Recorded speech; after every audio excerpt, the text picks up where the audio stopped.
Hello. This is another pre recorded video for Patreon. And this time I want to tell my story, my retrospective on streaming for a year now. I think it's been about a year since I started streaming, and I want to reflect on it a little bit.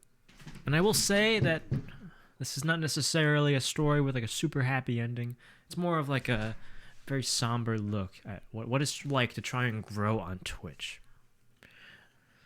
So, about a year ago, I finished my courses on computer science, and I was thinking, like, okay, where do I go from here? What's my next steps moving forward? And by the way, I think a lot of you have probably already heard this story. If you haven't, I want to skip ahead a little bit, because I want to tell the whole like timeline.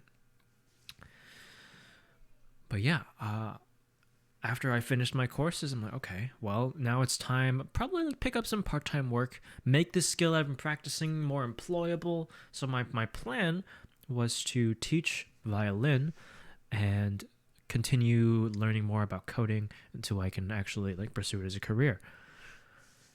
And that's what I decided to do. I got my Code Academy subscription. I started to set up a way to get some students, because my mom also does some music lessons. Would have been fairly okay.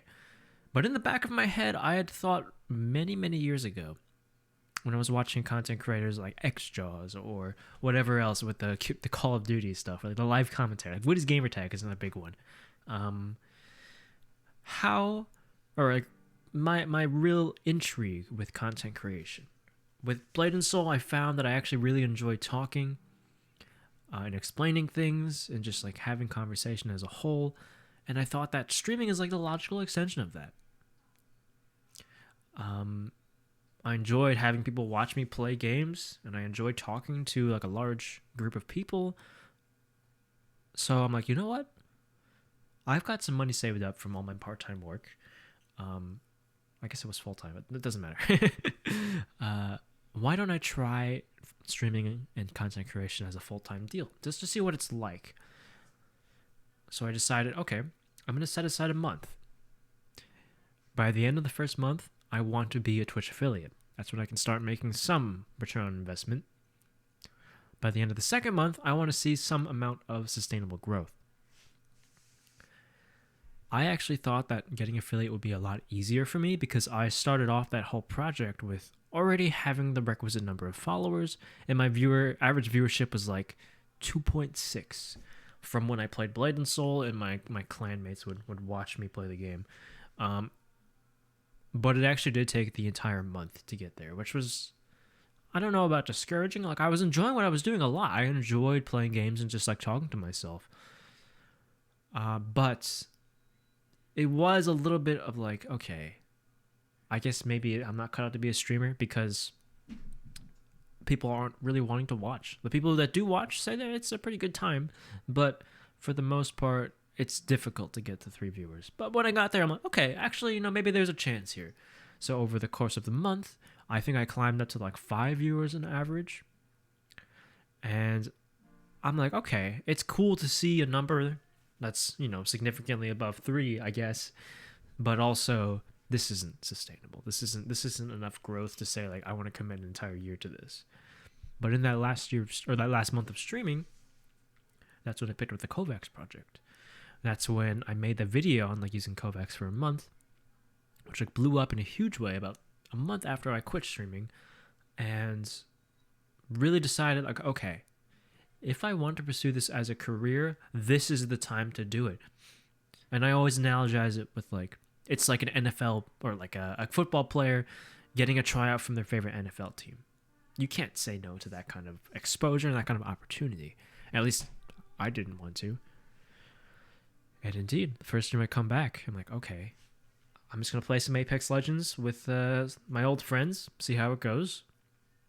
100 viewers. I was blown away. Like, a 3-digit value after spending so much time in like the 1-digit purgatory. It was crazy to me. I did another stream. 100 viewers. It seemed like the path was set forth for me. People were subscribing, people were donating, saying like, "Oh, that was a great video." And then I did another stream the day after. I didn't get very good sleep. I mean, it was like an exciting time of my life to be given this opportunity. And I played so badly. Like, probably the worst Apex I've ever played, at least by my standards at that time. And I was getting upset with myself, was getting frustrated, and I just ended the stream after like an hour. My viewership was like 50. I think people at that point began to become like disinfatuated, if that's a word, with my gameplay. After like seeing the Kovacs project, like when you put out a frag video, it's only the highlights. They don't see all of the bad stuff that is off camera. So after they saw that stream, I think that's when people began to realize, like, oh, this guy's actually like not that good. Like above average, sure, but like no one wants to watch just an above average player when people like Asu exist. But since then, I never saw the 3-digit threshold for many months, and that was a little discouraging. Like, oh fuck, I really should have bet on this one. That was my opportunity. I kind of squandered it. But I'm a very goal oriented person.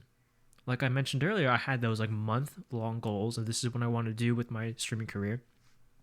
And after that, the logical next step is let's push for a partner.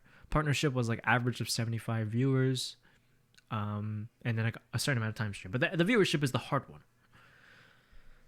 After a month or so, or maybe a few months of streaming, I did manage to get back to that like 75 viewer threshold. I think after releasing like the mouse acceleration video, people became interested again.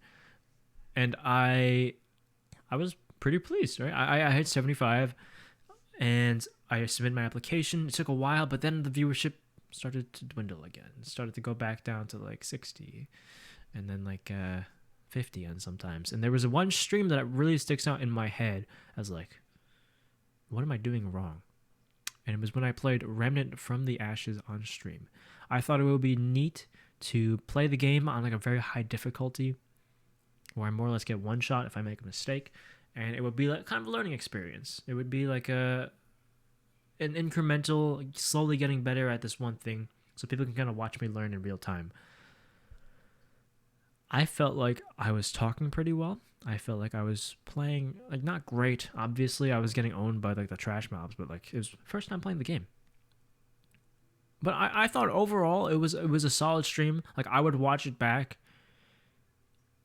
Actually, I should say that the viewership is like average of 56, which for my standards back then was like disastrous. Like how was it even possible that I lost so many viewers from doing this new thing? I must have watched that stream back like 7 times, not in its entirety, of course, but just going to various points and like, why was this so appalling to watch for my followers? Like, what is it about this stream that was so bad?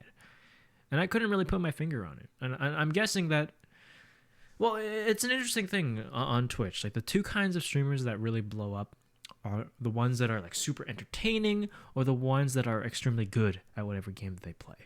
And I'm kind of in like an awkward middle ground between the two, because like my stream is supposed to be like discussion focused, where I'm kind of in that Teha types genre of streamers where it's chill vibes and just conversation with, you know, a good microphone.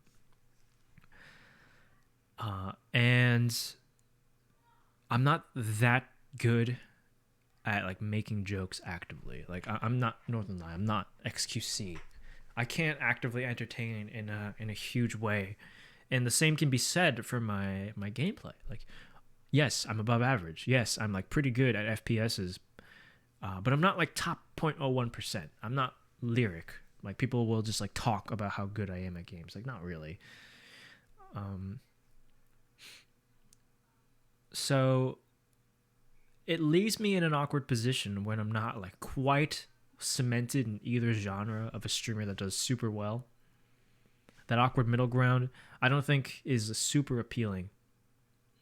So I guess that's kind of what went wrong in that stream. Like the gameplay was actively kind of bad, and then also I'm not entertaining enough to carry that kind of gameplay.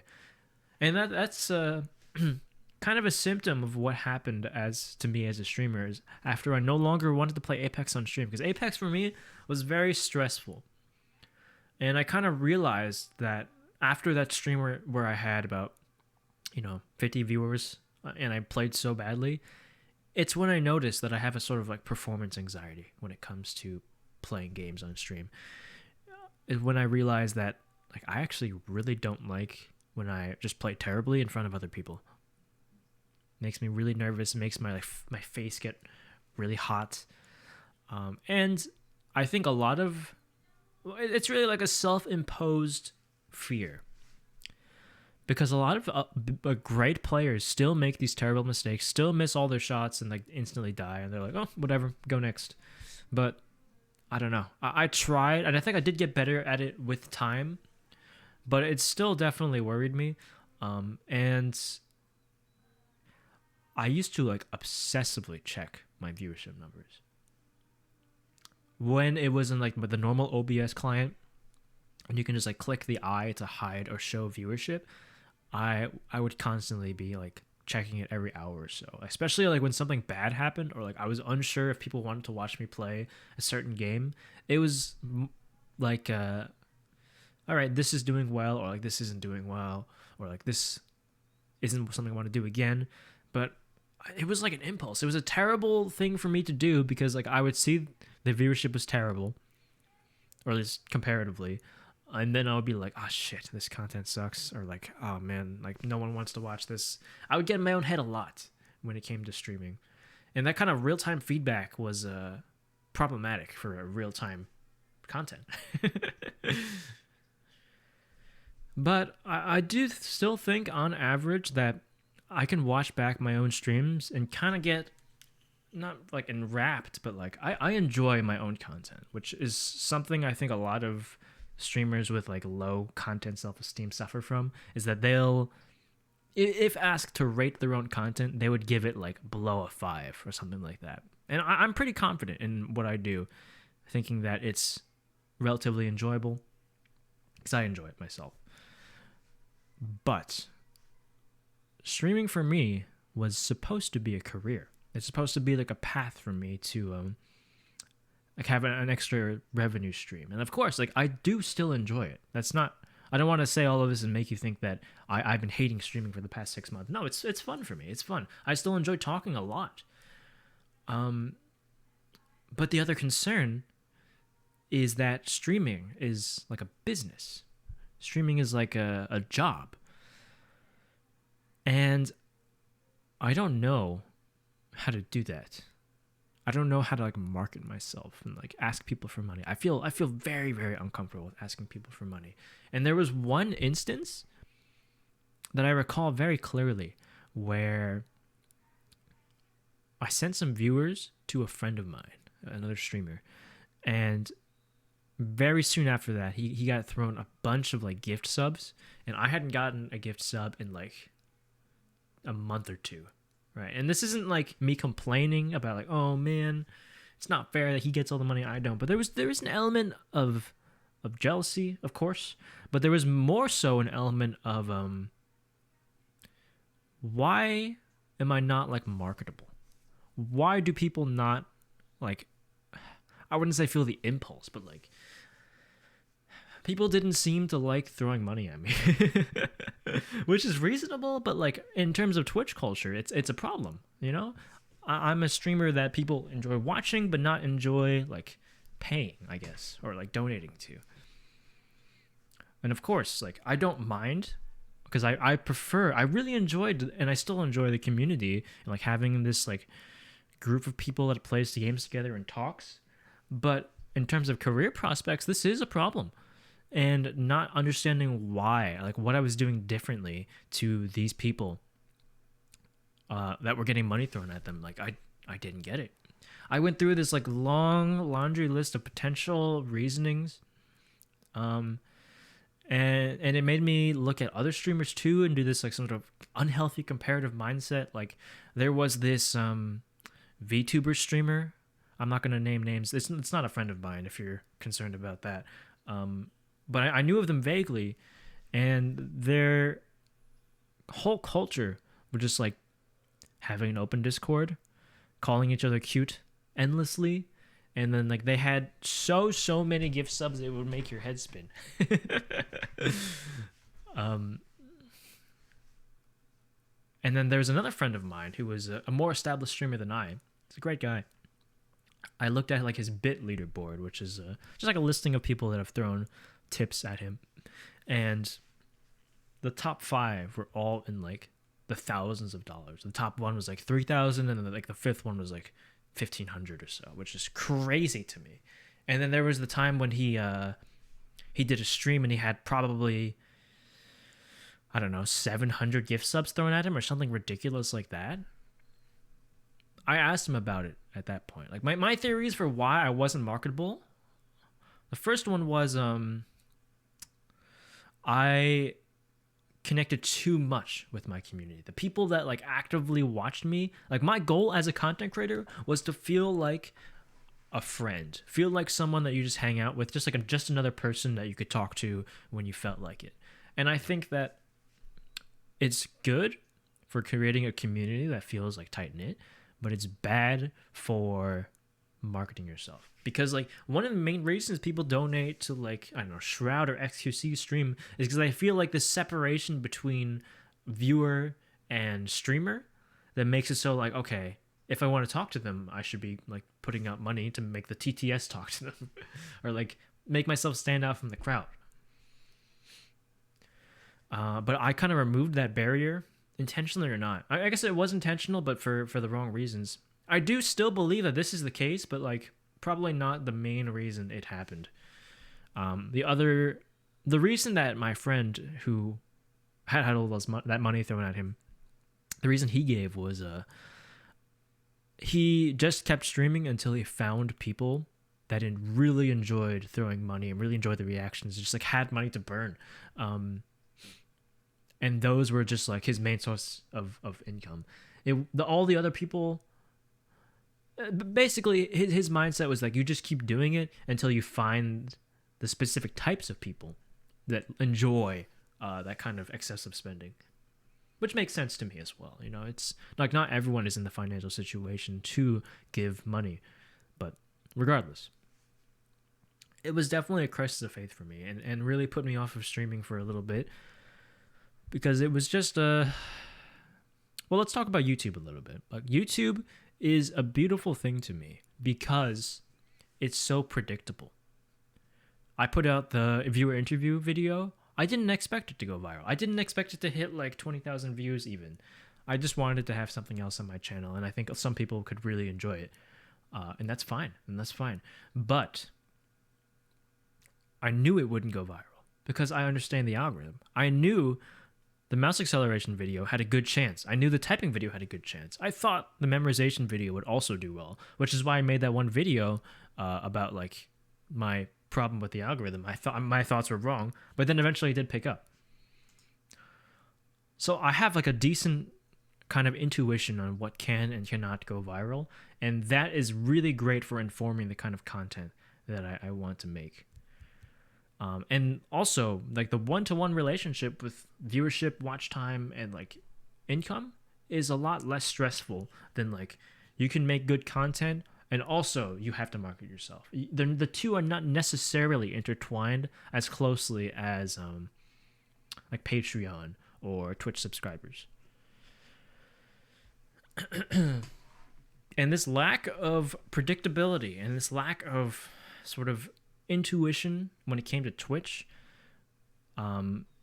is what made it so difficult for me. It made me kind of like stress about viewership and marketing and stuff like that.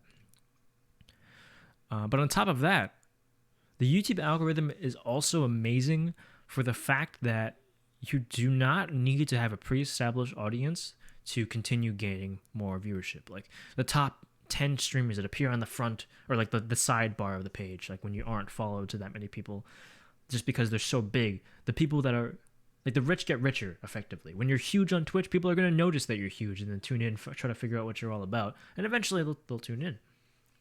But with YouTube, the algorithm doesn't pick favorites. Like you can grow as a content creator without really having a pre-established audience, and I don't think that's true for Twitch.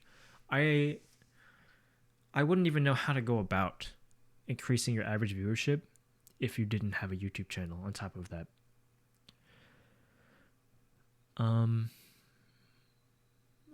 One of the main things that really got me as a streamer was a lack of like a main game to play as well. I feel like if I could just boot up the stream and play TF2 every single day, things would be a lot easier. But for me, even though I cut back on the number of days that I stream, I still put in like the same amount of mental energy into like focusing on streaming. Like the YouTube products still took a backseat, even though I only stream 3 days a week. Why? Because I would just like think about what I need to do on the next stream constantly. I wanted to be as good as possible. I wanted to like have the content continue to grow and like have my channel do better over time based on like the quality and the ideas that I have. Like viewer interviews was really, really big for me because it was fit to my skill set. Multitasking with Bomb Party. I pretty much was always the best player in Bomb Party in any given time because like it's just something I put so much time into. That fear of like underperforming was pretty much never there. And then of course like it's played to the strength of conversation and like having a discussion driven stream. When those did well, I was really, really happy, like because it was the kind of content I would like to do more often. But of course, it also relies on the viewers to be articulate and to like do the content for me. I can't really control everything that's being said. And for the people that were like less well spoken, I would be able to like ramble for a little bit and like fill in the blanks for what they were trying to say. And that kind of works. But some people, they would ramble but also like not really say anything. And that's a problem. That's when the idea kind of falls flat, is when you have to rely on other people to like carry the entertainment value. But nonetheless, not knowing what to stream was one of the biggest things that I would think about like every time, like the day before every stream is like, okay, tomorrow, what should I do? I could do like ranked with friends in Apex, or I could do like another Diabolical stream, this time with this gimmick. I didn't pretty much ever have streams that was just like, I'm just gonna obviously play this game again because it's a safe pick. Closest thing to that was Diabolical, but even then, like that's such a poorly watched game on Twitch, and it's a miracle that my streams forever did so well. Like Kovacs, I could have done like the Kovacs streams did really, really well in the past, but I don't know. Like I didn't really. I wouldn't say that I don't enjoy it anymore, but I don't know. The Kovacs crowd is pretty critical, and that kind of concerns me. I guess I could go back to it. I probably should, but I am terrible at it, honestly. Anyway, the other way to grow exclusively through Twitch, and yet another skill that I unpracticed and I don't really understand to a great depth, is networking. Networking as in like you play with other streamers to do stuff on stream. You kind of mutually benefit by like tapping into each other's audience bases. And like the easiest way for me to do that would just be like throw raids at bigger streamers, so I'm on their radar, and then like talk to them later on Twitter or whatever. I don't even know like who I would talk to or like who I would play with that's in like the same sort of viewer range as me. Like I had this one connection with Huddled recently. He's like a Kovacs player, and that went really well. I think there was some sort of like mutual benefit that went on there, but like I don't know. I'm in a kind of weird place with my channel because like I don't know. I feel uncomfortable asking streamers that are like bigger than me, but I also like can't always be collaborating with streamers that are smaller than me because you need to grow on your own pace as well. Like you can't exclusively help. That was like one of the main things I really enjoyed about being like a medium-sized streamer, is that when you throw up someone like 100 viewer raid, they're like the most thankful person on the planet when they have 0. Like I would have loved that back when I was a 1 viewer Andy. And I guess that's why I like trying to pay it forward so much. But when you're a streamer, I guess you do kind of have to, make your own opportunities, kind of be selfish sometimes as well. And I was just bad at that. I just didn't know how to get out of my comfort zone in that regard and just like do it. So what's the prognosis going forward then? I think the play, or rather, I think that as it currently stands, if I were to keep doing what I was doing, this streaming career is a dead end. It is stagnating, right? I think my viewership recently has been pretty good, like around 100 to 120, and that's very uplifting for me. But the monetization is still about the same, regardless of that, and the growth rate is pretty slow. It's still usually tied to YouTube, and which is making me think I should just spend all my time on YouTube and worry about Twitch later. Because Twitch is fun. Twitch is good. I don't have a game that I want to stream. That's really stressful for me, honestly. Viewer interviews are like the only thing that feels really comfortable.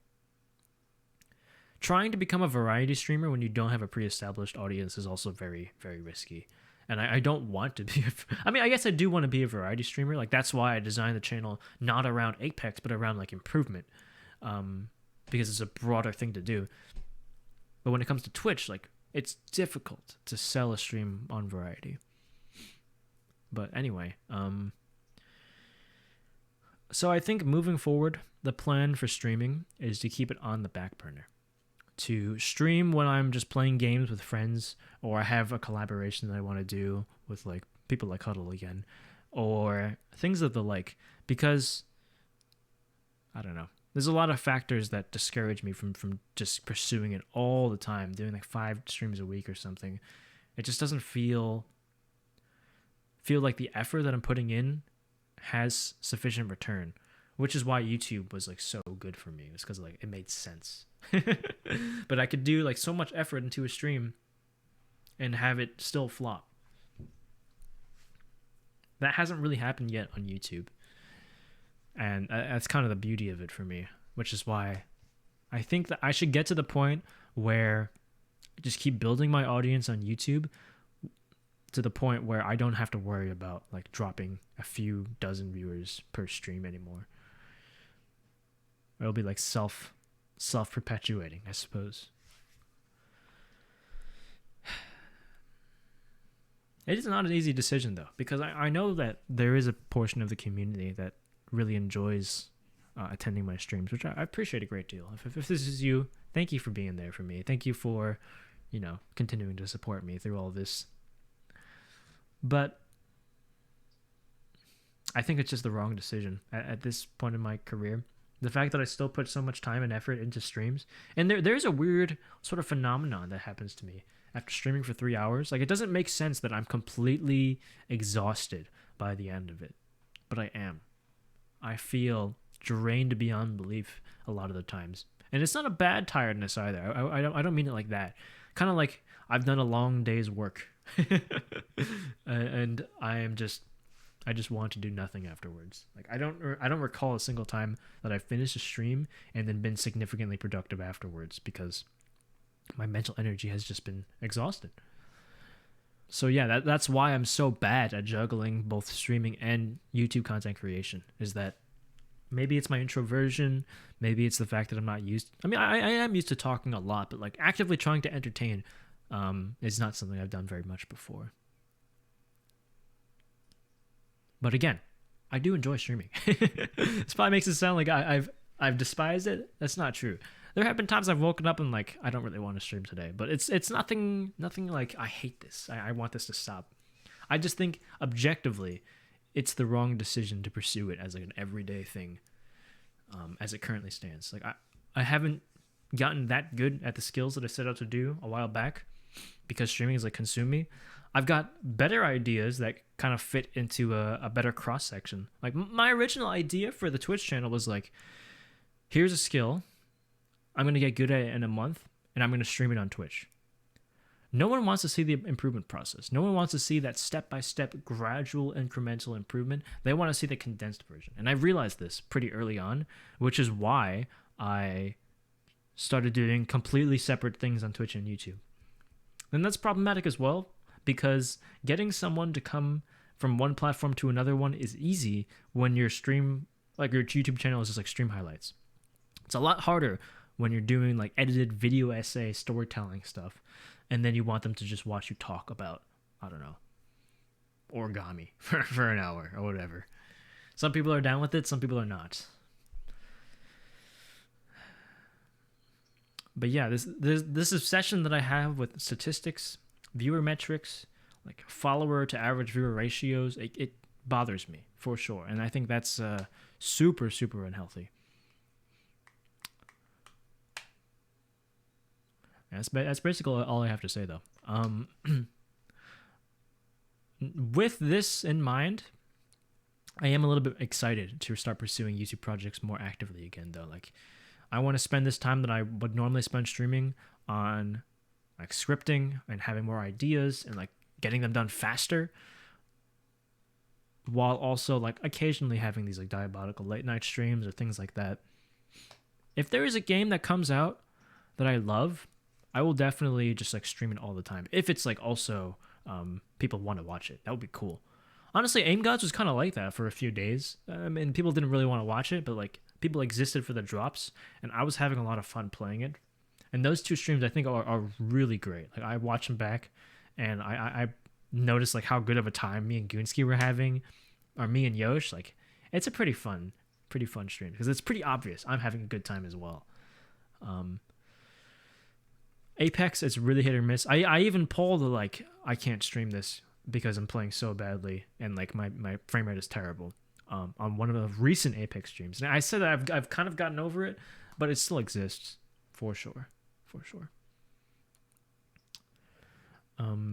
But yeah, the two projects that are in the near future are Glass Mousepad. I think that's going to be pretty cool. It's kind of like mouse acceleration, where it's got these interesting benefits that you really wouldn't have thought of otherwise. And the fact that the cutting board exists and is pretty good kind of excites me. And I want to commit to tablet aiming for a month. I think I mentioned tablet aiming in the past, but I haven't committed to it because I'm just farming clips with my Glass Mousepad for now. But yeah, that's that. I'm going to start scripting both of those videos very soon, like storyboarding them out, getting them ready, because I can probably kind of predict the conclusion before it actually gets there. And the hard part is going to be like actually getting good. And if I need to add things later, I can. It's not a big deal. But anyway, I may talk more about the Glass Mousepad project soon on Patreon. But until then, thank you for watching. This went on a little bit longer than expected. Apologize once again. A lot of these Patreon videos are a little bit somber in nature, but it's a very real way to like document my own thoughts on various things, whether it be the way that YouTube video went or how my Twitch career is going. But yeah, hopefully I'll see you around. Thanks for watching.